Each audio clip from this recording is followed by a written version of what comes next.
Hello guys, welcome to my channel. आज हम शुरू करने जा रहे हैं क्लास 6 की हिस्ट्री एनसीईआरटी का चैप्टर नंबर 1, जिसका नाम है क्या, कब, कहाँ और कैसे। चलिए इसकी शुरुआत करते हैं रशीदा के सवाल के साथ। रशीदा बैठी अखबार पढ़ रही थी। अचानक उसकी निगाह एक सुर्खी पर पड़ी। अखबार पढ़ते समय उसकी जो निगाह है वो एक सुर्खी पर पड़ी। क्या थी सुर्खी? 100 साल पहले।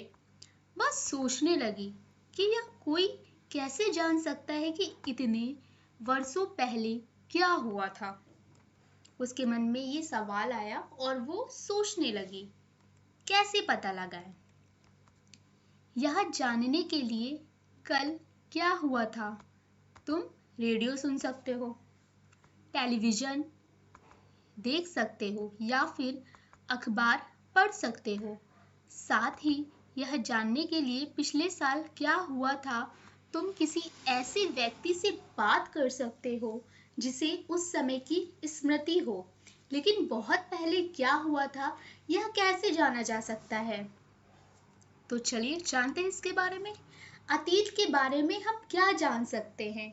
मतलब आप अतीत के बारे में क्या जान सकते हैं? लोग कहाँ रहते थे, कैसा भोजन करते थे, समाज के बारे में, आवास, उनकी जीवन शैली क्या थी, इन सब के बारे में आप जान सकते हैं। तो चलिए शुरू करते हैं।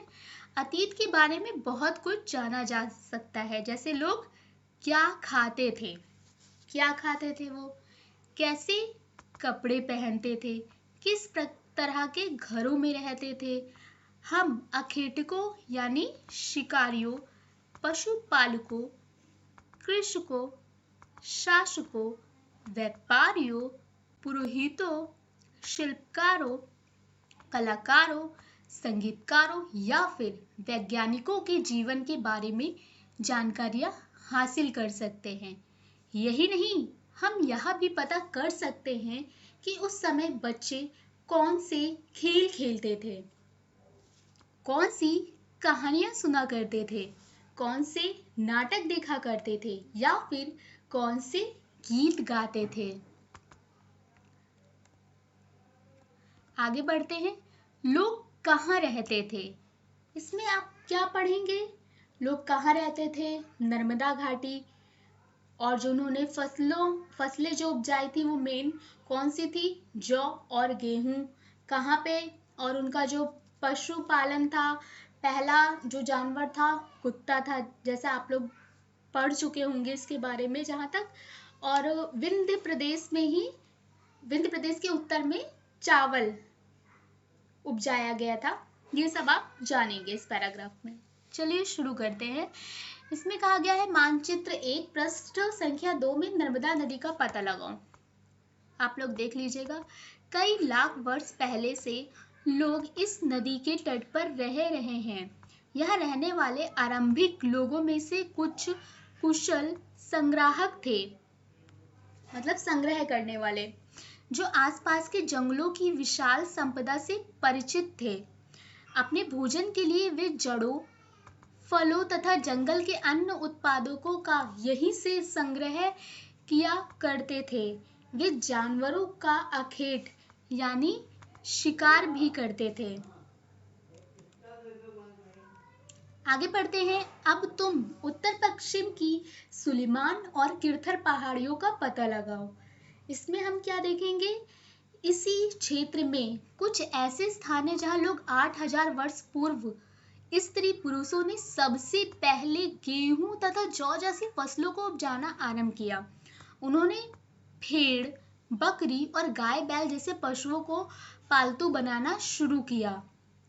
ये लोग गांव में रहते थे। उत्तर पूर्व में गारो तथा मध्य भारत में विंध्य पहाड़ियों का पता लगाओ। ये कुछ अन्य ऐसे क्षेत्र थे जहां कृषि का विकास हुआ। जहां सबसे पहले चावल उपजाया गया वे स्थान विंध्य के उत्तर में स्थित थे। तो चलिए देख लेते हैं। जैसे कि ये सुलेमान, किरथर, सिंधु नदी, सतलज नदी, रावी, चेनाब, झेलम, व्यास नदी, हिमालय, यमुना नदी, गंगा नदी, और ये गारो पहाड़ियाँ, विंध्य पहाड़ियाँ जहाँ पे चावल सतपुड़ा, ताप्ती नदी, गोदावरी। आप लोग इसको अच्छे से देख लीजिएगा। चलिए आगे बढ़ते हैं। मानचित्र पर सिंधु तथा इसकी सहायक नदियों का पता लगाने का प्रयास करो। देख ही चुके हैं हम लोग, आप फिर से देख लीजिएगा। सहायक नदियां उन्हें कहते हैं जो एक बड़ी नदी में मिल जाती है। लगभग 4700 वर्ष पूर्व इन्हीं नदियों के किनारे कुछ आरंभिक नगर पले फूले। गंगा व इसकी सहायक नदियों के किनारे तथा समुद्री तटवर्ती इलाकों में नगरों का विकास लगभग 2500 वर्ष पूर्व हुआ। यहीं पे बगल पे देख लेते हैं। मानचित्र एक, दक्षिण एशिया क्या है? आधुनिक भारत। सॉरी, दक्षिण एशिया क्या है? आधुनिक भारत, पाकिस्तान, बांग्लादेश, नेपाल, भूटान और श्रीलंका और अफगानिस्तान, ईरान, चीन तथा म्यांमार आदि। पड़ोसी और अफगानिस्तान, ईरान, चीन, म्यांमार आदि पड़ोसी देशों को दर्शाता है। दक्षिण एशिया एक महाद्वीप से छोटा है, लेकिन विशालता तथा बाकी एशिया से समुद्रों, पहाड़ियों तथा पर्वतों से बटे होने के कारण इसे प्रायः उपमहाद्वीप कहा जाता है। ये क्वेश्चन जहां तक पूछा जा चुका है कि उपमहाद्वीप क्या है, किसे कहते हैं, तो आप ये देख सकते हैं। इम्पोर्टेंट है आप लोग के लिए, ये पूछा जा चुका है उपमहाद्वीप के बारे में। तो दक्षिण एशिया, आधुनिक भारत, पाकिस्तान, ये सारी चीजें। चलिए आगे बढ़ते हैं। गंगा तथा इसकी सहायक नदी सोन का पता लगाओ। ठीक है, गंगा के दक्षिण में इन नदियों के आसपास का क्षेत्र प्राचीन काल में मगध, वर्तमान में मगध क्या है? बिहार नाम से जाना जाता था। इसके शासक बहुत शक्तिशाली थे और उन्होंने एक विशाल राज्य स्थापित किया था। देश के अन्य हिस्सों में भी ऐसे राज्यों की स्थापना की गई थी। लोगों ने सदैव उपमहाद्वीप के एक ऐसे हिस्से से दूसरे हिस्से तक यात्रा की। कभी कभी हिमालय जैसे ऊंचे पर्वतों, पहाड़ियां, रेगिस्तान, नदियां तथा समुद्रों के कारण यात्रा जोखिम भरी होती थी। इन सब के कारण यात्रा जो होती थी वो बड़ी ही जोखिम भरी होती थी। भी ये यात्रा उनके लिए असंभव नहीं थी। अतः कभी लोग काम की तलाश में तो कभी प्राकृतिक आपदाओं के कारण एक स्थान से दूसरे स्थान जाया करते थे। कभी कभी सेनाएं दूसरे क्षेत्रों पर विजय हासिल करने के लिए जाती थी। इसके अतिरिक्त व्यापारी कभी काफिले में तो कभी जहाजों में अपने साथ मूल्यवान वस्तुएं लेकर एक स्थान से दूसरे स्थान जाते रहते थे। धार्मिक गुरु लोगों को शिक्षा और सलाह देते हुए एक गांव से दूसरे गांव तथा एक कस्बे से दूसरे कस्बे जाया करते थे। कुछ लोग नए और रोचक स्थानों को खोजने की चाह में उत्सुकतावश भी यात्रा किया करते थे। इन सभी यात्राओं से लोगों को एक दूसरे के विचारों को जानने का अवसर मिला। आज लोग यात्रा क्यों करते हैं, देखते हैं। एक बार फिर से मानचित्र को आप लोग देख लीजिएगा। पहाड़ियाँ, पर्वत और समुद्र इस उपमहाद्वीप की प्राकृतिक सीमा का निर्माण करते हैं। मतलब एक तौर पे ये प्राकृतिक सीमा का निर्माण करते हैं, जो पहाड़ और पर्वत, ये सब जो समुद्र होते हैं। हालांकि लोगों के लिए इन सीमाओं को पार करना आसान नहीं था। जिन्होंने ऐसा चाहा वे ऐसा कर सके। वे पर्वतों की ऊंचाई को छू सके तथा गहरे समुद्रों को पार कर सके। उपमहाद्वीप के बाहर से भी कुछ लोग यहाँ आए और यहीं बस गए। लोगों के इस आवागमन ने हमारी सांस्कृतिक परंपराओं को समृद्ध किया। कई सौ वर्षों से लोग पत्थरों को तराशने, संगीत रचने और यहाँ तक कि भोजन बनाने के नए तरीके के बारे में एक दूसरे के विचारों को अपनाते रहे हैं। ये जो पैराग्राफ है ये मोस्ट इम्पोर्टेंट है, ये पूछा जा चुका है। देश के नाम, अपने देश के लिए हम प्रायः इंडिया तथा भारत जैसे नामों का प्रयोग करते हैं, राइट। इंडिया और भारत जैसे नामों का। इंडिया शब्द जो है वो किससे निकला है? इंडस से। किससे निकला? इंडस से, जिसे संस्कृत में सिंधु कहा जाता है। किस में कहा जाता है? संस्कृत में सिंधु कहा जाता है। अपने एटलस में ईरान और यूनान का पता लगाओ। आपको अपनी एटलस देखनी है और उसमें ईरान और यूनान का पता लगाना है।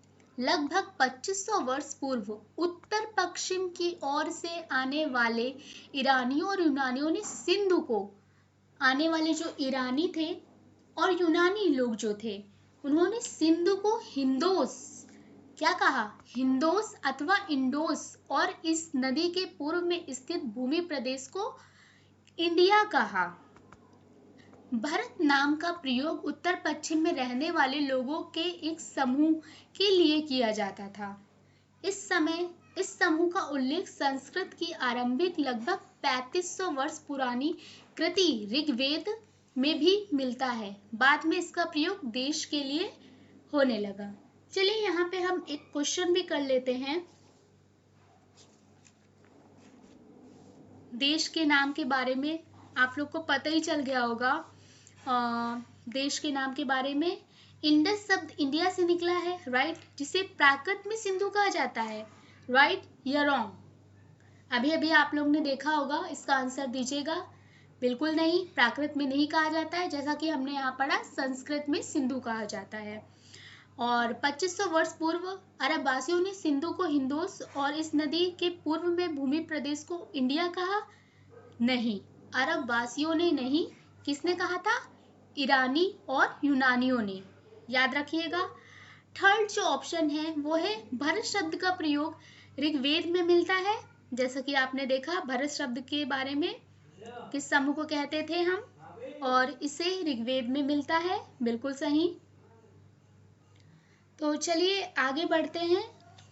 ऋग्वेद में कबीले समूह के लिए किया जाता था।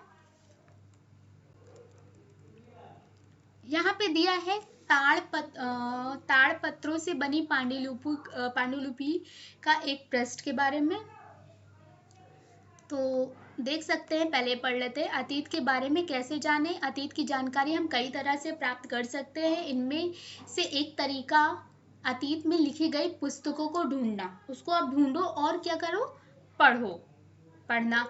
ये पुस्तकें हाथ से लिखी होने के कारण पांडुलिपि कही जाती थी। ये पुस्तकें जो थी उस टाइम पे हाथ से लिखी जाती थी, इसीलिए इन्हें हम पांडुलिपि कहते थे। याद रखिएगा, ये भी बहुत मोस्ट इम्पोर्टेंट पॉइंट है। हाथ से लिखी गई, इसीलिए इस कारणवश इसे पांडुलिपि कहा जाता था। अंग्रेजी में पांडुलिपि के लिए प्रयुक्त होने वाला जो शब्द है वो कौन सा है? मैन्यूस्क्रिप्ट शब्द लैटिन शब्द मैन्यू, जिसका अर्थ हाथ से लिखना है। मैन्यूस्क्रिप्ट याद रखिएगा, मोस्ट इम्पोर्टेंट पॉइंट है। यह पांडुलिपियां प्रायः ताड़पत्रों अथवा हिमालय क्षेत्र में उगने वाले भुर्ज नामक पेड़ की छाल से विशेष तरीके से तैयार भोजपत्र पर लिखी मिलती थी। याद रखिएगा, कौन से? भुर्ज नामक पेड़ की छाल से। अब ये देखते हैं, यह पांडुलिपि लगभग 1000 वर्ष पहले लिखी गई थी। किताब बनाने के लिए ताड़ के पत्तों को काटकर उनके अलग अलग हिस्सों को एक साथ बांध दिया जाता था। भुर्ज पेड़ की छाल से बनी ऐसी ही एक पांडुलिपि को तुम यहाँ देख सकते हो। ये देखिए, यहाँ पे एक चित्र पे दिया हुआ है पांडुलिपि। इतने वर्षों में इनमें से कई पांडुलिपियों को कीड़ों ने खा लिया तथा कुछ नष्ट कर दी गई। फिर भी ऐसी कई पांडुलिपियां आज भी उपलब्ध हैं। प्रायः ये पांडुलिपियां मंदिरों और विहारों में प्राप्त होती है। पांडुलिपियां कहाँ प्राप्त होती है? मंदिरों और विहारों में। मोस्ट इम्पोर्टेंट पॉइंट है। इन पुस्तकों में धार्मिक मान्यताओं व व्यवहारों, राजाओं के जीवन, औषधियों तथा जीवन आदि सभी प्रकार के विषयों की चर्चा मिलती है। इनके अतिरिक्त हमारे यहाँ महाकाव्य, कविताएं तथा नाटक भी हैं। इनमें से कई संस्कृत में लिखे हुए मिलते हैं, जबकि अन्य प्राकृत और तमिल में। याद रखिएगा, कई संस्कृत में और जो अन्य वो प्राकृत और तमिल में। प्राकृत भाषा का प्रयोग आम लोग करते थे, ये पॉइंट भी आप लोग याद रखिएगा। हम लोग लाइन बाय लाइन एनसीईआरटी को रीड कर रहे हैं और इसको आपको भी एक बार रीड करना बहुत ज़रूरी है। जितना हो सके उतना रीड करिए, जो समझ में ना आए उसको बार बार रीड करिए। हम अभिलेखों का भी अध्ययन कर सकते हैं। ऐसे लेख पत्थर अथवा धातु जैसी अपेक्षाकृत कठोर सतह पर उत्कीर्ण किए गए मिलते हैं।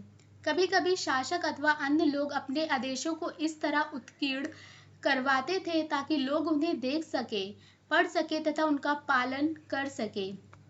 कुछ अन्य प्रकार के अभिलेख भी मिलते हैं जिनमें राजाओं तथा रानियों सहित अन्य स्त्री पुरुषों ने भी अपने कार्यों के विवरण उत्कीर्ण करवाए हैं। उदाहरण के लिए प्रायः शासक लकड़ियों में अर्जित विजयों को लेखा जोखा रखा करते थे। इंपॉर्टेंट पॉइंट है, क्या तुम बता सकती हो कठोर सतह पर लेख लिखवाने के लिए क्या लाभ थे? ऐसा करवाने में क्या क्या कठिनाई आती थी? प्लीज कमेंट सेक्शन में आप सब लोग बताइएगा। लगभग 2250 वर्ष पुराना यह अभिलेख वर्तमान में कहाँ पे? वर्तमान यानी अफगानिस्तान के कंधार से प्राप्त हुआ है। यह अभिलेख अशोक नामक शासक के आदेश पर उत्कीर्ण करवाया गया था। इस शासक के विषय में तुम अध्याय 8 में पढ़ोगी। जब हम कुछ लिखते हैं तब हम किसी लिपि का प्रयोग करते हैं। लिपियां अक्षरों अथवा संकेतों से बनी होती हैं। जब हम कुछ बोलते हैं अथवा पढ़ते हैं तब हम एक भाषा का प्रयोग करते हैं। जब हम बोलते हैं तो हम एक भाषा का प्रयोग करते हैं, मतलब बोलते और पढ़ते हैं। और जब हम कुछ लिखते हैं तो हम किसका प्रयोग करते हैं? एक लिपि का प्रयोग करते हैं। यहीं पे ये चीज़ बताई गई है। यह अभिलेख इस क्षेत्र में प्रयुक्त होने वाला यूनानी तथा आरामाइक नामक दो भिन्न लिपियों तथा भाषाओं में है। देख सकते हैं यहाँ पे ये जो चित्र दिया गया है। अब हम आगे देखते हैं।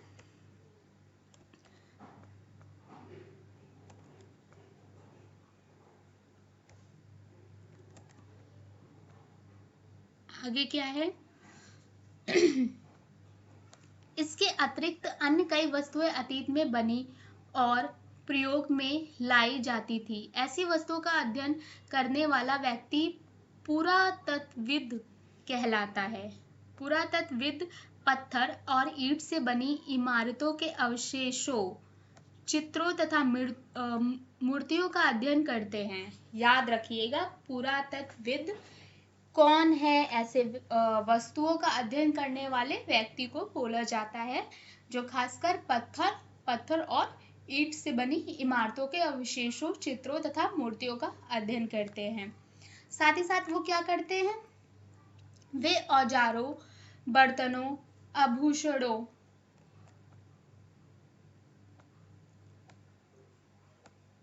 बाएं एक प्राचीन नगर से प्राप्त पात्र है, जो बाएं साइड पे है। इस तरह के पात्रों का प्रयोग 4700 वर्ष पूर्व होता था। दाएं एक पुराना चांदी का सिक्का। इस तरह के सिक्के का प्रयोग लगभग 2500 वर्ष पूर्व होता था।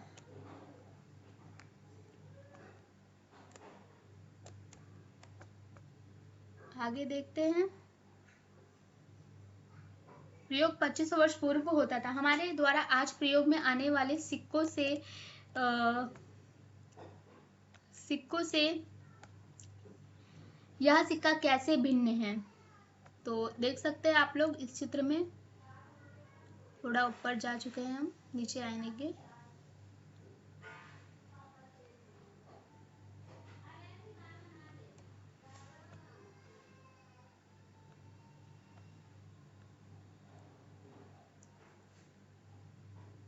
तथा सिक्कों की प्राप्ति के लिए छानबीन तथा खुदाई भी करते हैं।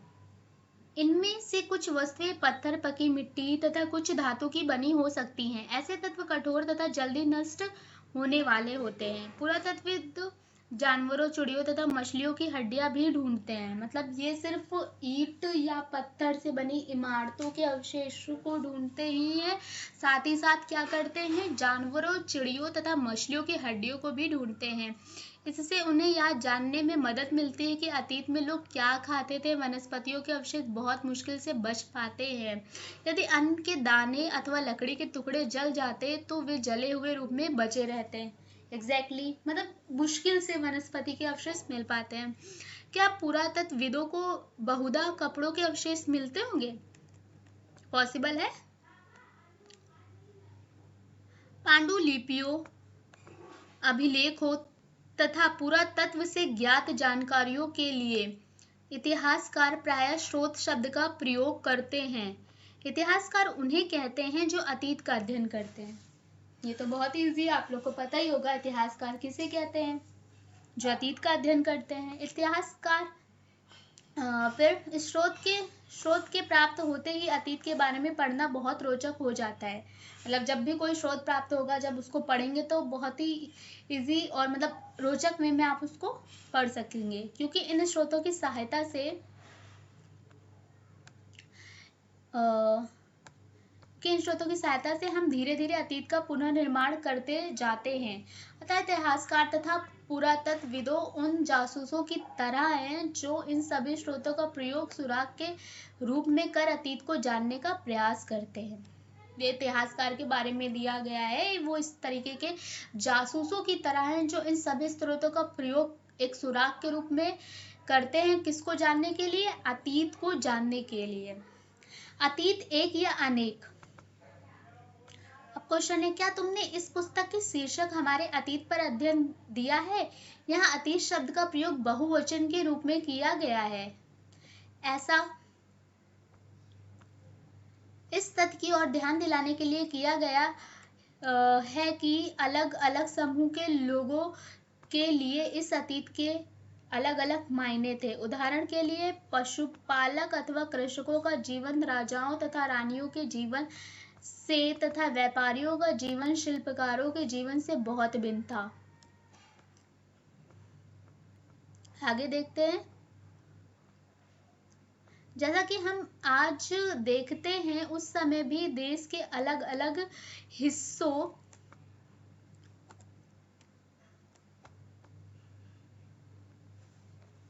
हिस्सों में लोग अलग अलग व्यवहारों और रीति रिवाजों का पालन करते थे। उदाहरण के लिए आज अंडमान द्वीप के अधिकांश लोग अपना भोजन मछलियां पकड़कर, शिकार करके तथा फल फूल के संग्रह द्वारा प्राप्त करते हैं। इसके विपरीत शहरों में रहने वाले लोग खाद्य आपूर्ति के लिए अन्य व्यक्तियों पर निर्भर करते हैं। इस तरह के भेद अतीत में भी विद्यमान थे। ये भिन्नताएं जो हैं ये अतीत में भी विद्यमान है, यही बताया गया है। इसके अतिरिक्त एक अन्य तरह का भेद है। उस समय शासक अपनी विजयों का लेखा जोखा करते थे।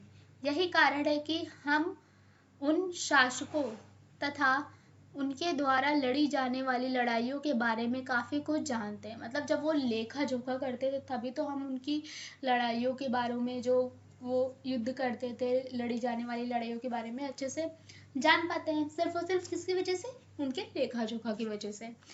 जबकि शिकारी, मछुआरे, संग्राहक, कृषक अथवा पशुपालक जैसे आम आदमी प्रायः अपने कार्यों का लेखा जोखा नहीं रखते थे। मतलब इनके बारे में बताया गया, शिकारी, मछुआरे, संग्राहक, कृषक अथवा पशुपालक जैसे आम आदमी अपने कार्यों का लेखा जोखा नहीं करते थे। पुरातत्व की सहायता से हमें उनके जीवन को जानने में मदद मिलती है। हालांकि अभी भी इनके बारे में बहुत कुछ जानना अवशेष है। मोस्ट इम्पोर्टेंट है नेक्स्ट हेडिंग, तिथियों का मतलब। तिथियों का मतलब क्या होता है?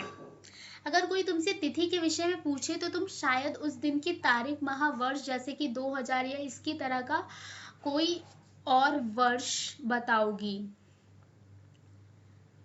वर्ष की यह गणना ईसाई धर्म प्रवर्तक ईसा मसीह के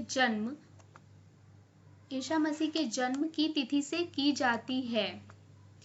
अतः 2000 वर्ष कहने का तात्पर्य है ईसा मसीह के जन्म के 2000 वर्ष के पूर्व के वर्ष के बाद से है।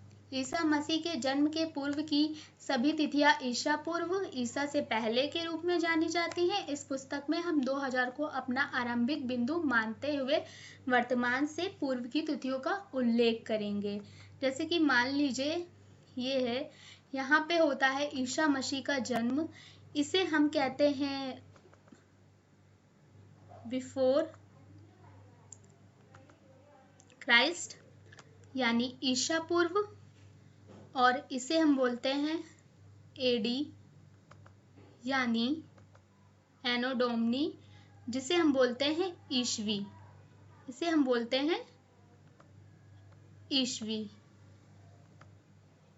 ठीक है। और इसे हम बोलते हैं ईसा पूर्व, और ये ईसा मसीह का जन्म यहाँ पे, ठीक है। और ये शुरू होता है 2000 से, ईसा मसीह का जन्म, फिर ये आगे की तरफ बढ़ता रहता है, इसे हम ईस्वी कहते हैं। और ये जो होता है ईशा पूर्व, ये घटते हुए क्रम में होता है, जैसे 2000, फिर इसके बाद यहाँ पे 1500,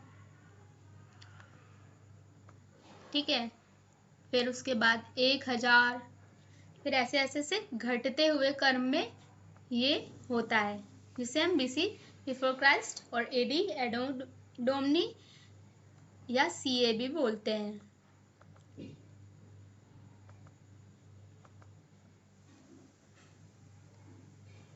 ठीक है, 100, 500 और 1000 ऐसे ऐसे घटते हुए क्रम में, और ये बढ़ते हुए क्रम में चला जाता है। मोस्ट इम्पॉर्टेंट है।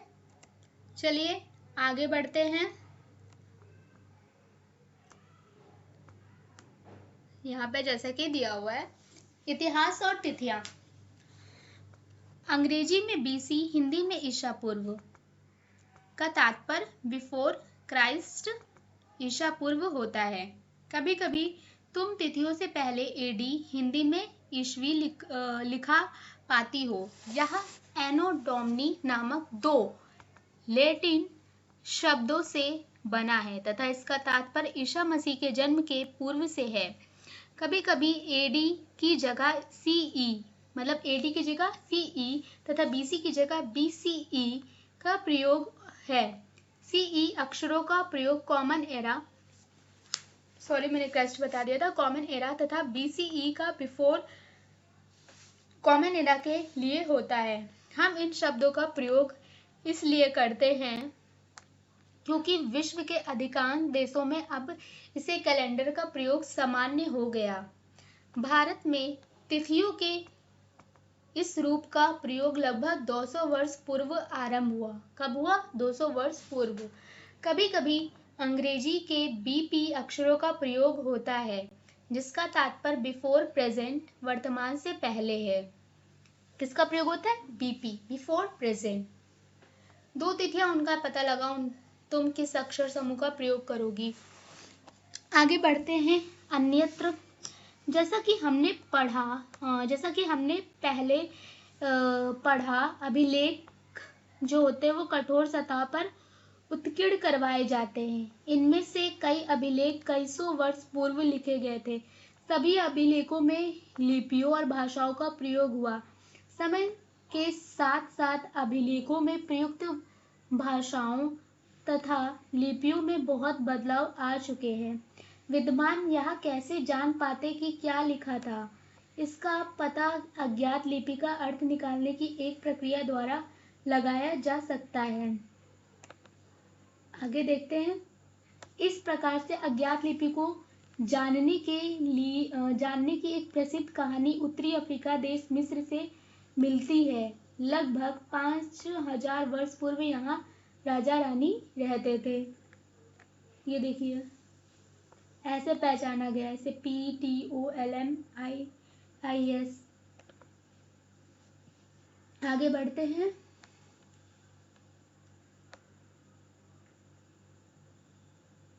मिस्र के उत्तरी तट पर रोसेटा नाम का एक कस्बा है। यहाँ से एक ऐसा उत्कीर्णित पत्थर मिला है। क्या मिला है? पत्थर, उत्कीर्णित पत्थर, जिस पर एक ही लेख 3 भिन्न भिन्न भाषाओं तथा लिपियों, यूनानी तथा मिस्री लिपि के 2 प्रकारों में से हैं।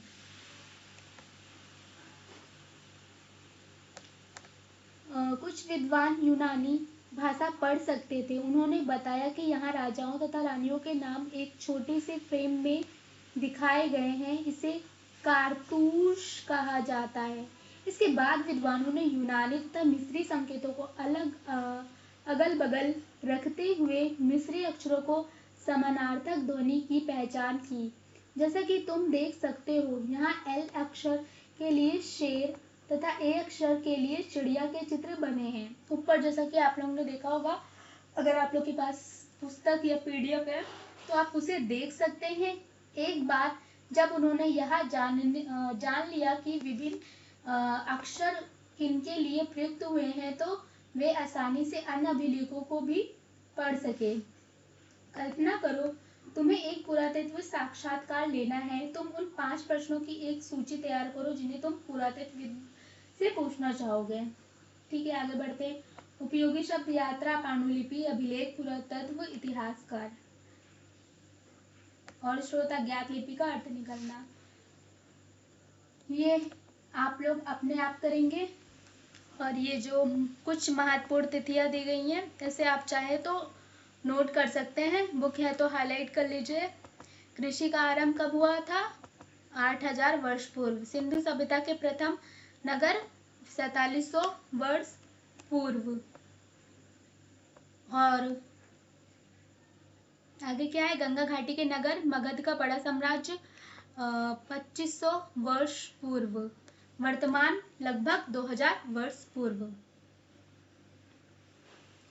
पांडुलिपि तथा अभिलेख में एक प्रमुख अंतर। और इसमें जो प्रश्न दिया हुआ है इसे करना चाहे तो आप कर सकते हैं। कमेंट सेक्शन में बताइएगा ज़रूर। गंगा घाटी, मगध, इन सब के बारे में, गारो पहाड़ियाँ, सिंधु तथा इसकी सहायक नदियाँ, इतना तो पढ़ ही चुके होंगे। आप लोग के अपने आप से रीड करना बहुत ज़रूरी है। प्रश्न है, देख लीजिएगा। तो आप लोग बताइएगा कैसी लगा आप लोग को ये। धन्यवाद। मिलते हैं नेक्स्ट वीडियो में।